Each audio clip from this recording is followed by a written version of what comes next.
Bonjour à tous, bienvenue dans ce nouveau tuto sur Bubble Plan, un tuto vidéo qui va s'intéresser aujourd'hui à une petite subtilité, notamment pour tous ceux qui font du planning, puisque aujourd'hui je voudrais m'intéresser à ce qu'on appelle le backlog, une zone tampon qui est très connue par les utilisateurs d'approche plutôt Kanban, des gens qui font de l'agile, mais qui est peut-être moins connue pour des gens qui font juste de la planification. Alors on verra que on peut se servir le backlog dans un cas comme dans l'autre. J'en ai déjà parlé longuement dans la vidéo sur le Kanban, mais je voulais aujourd'hui m'intéresser à son utilité justement pour des gens qui sont en planning. Je suis donc ici sur un projet, je suis en mode planning et fondamentalement, je suis obligé, comme vous le savez, d'avoir des dates sur mes éléments et tout nouvel élément que je voudrais être amené à créer a foncièrement des dates.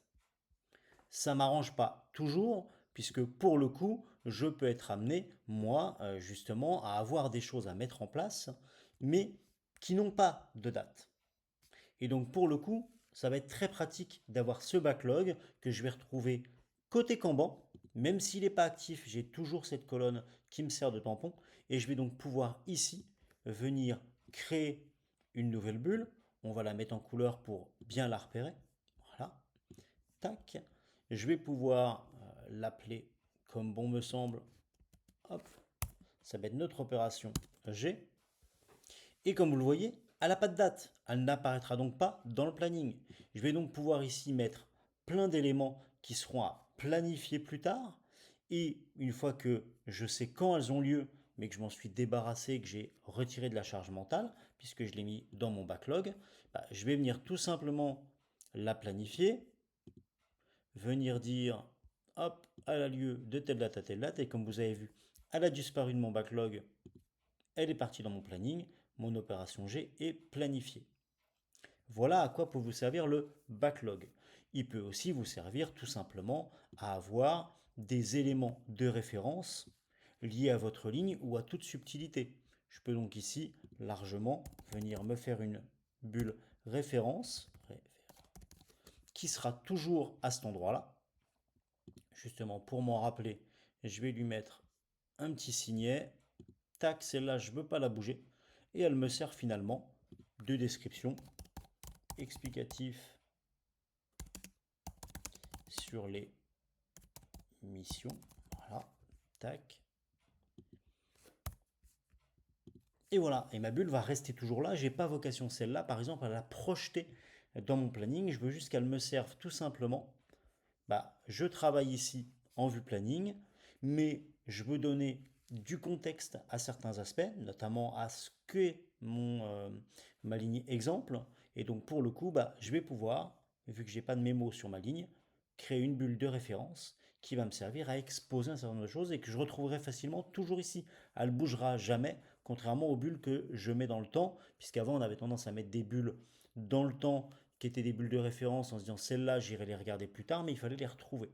Là, avec le Kanban et le backlog, vous n'avez plus besoin de ça, puisque pour le coup vous la retrouvez. Quelles sont les autres petites subtilités du backlog au-delà de ces deux utilisations? Premièrement, dans ma colonne backlog, je peux, comme on l'a vu pour ceux qui ont déjà vu la vidéo Kanban, moduler plein de choses. Changer la couleur, ajouter un icône. Cette colonne par contre n'est pas supprimable, mais je vais pouvoir jouer sur sa taille si c'est utile. Je peux décider donc de la rendre petite, de la masquer et je l'ouvrirai ensuite. Je vais également pouvoir, si je le souhaitais, c'était pas mon explication du jour, mais demander à y mettre les éléments déjà planifiés. Ça, c'est pour ceux qui utilisent le backlog dans le cadre du Kanban et je vous invite à ce moment-là à vous référer à ma vidéo complète sur l'usage du Kanban spécifique dans Bubble Plan. C'était pas le sujet du jour, mais comme vous voyez, j'ai cette option. J'ai donc des éléments datés ou pas datés qui ne sont pas dans le Kanban. Je vais donc désactiver cette petite fonctionnalité-là. Et on va se remettre dans le planning pour finir cette présentation, puisque je peux aussi décider à un moment de supprimer une opération et de me dire celle-là, elle doit rebasculer automatiquement dans mon backlog parce que je la planifierai plus tard, elle n'a plus lieu d'être à ce moment-là. Vous allez rentrer dans votre bulle et justement sur votre partie qui est la partie des dates dans les options avancées, vous pouvez supprimer, donc retirer du planning est renvoyé vers le backlog, ce qui fait que votre bulle est revenue et que vous êtes tranquille. Voilà un usage très très intéressant pour faire de la pré-planification, pour retirer de la charge mentale en se disant je sais à peu près ce que je vais avoir à faire mais je ne sais pas encore quand. Je veux travailler en vue planning et donc je ne veux pas avoir à mettre de date malgré tout.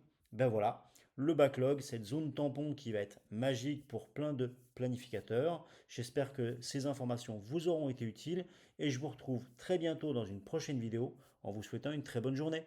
Au revoir.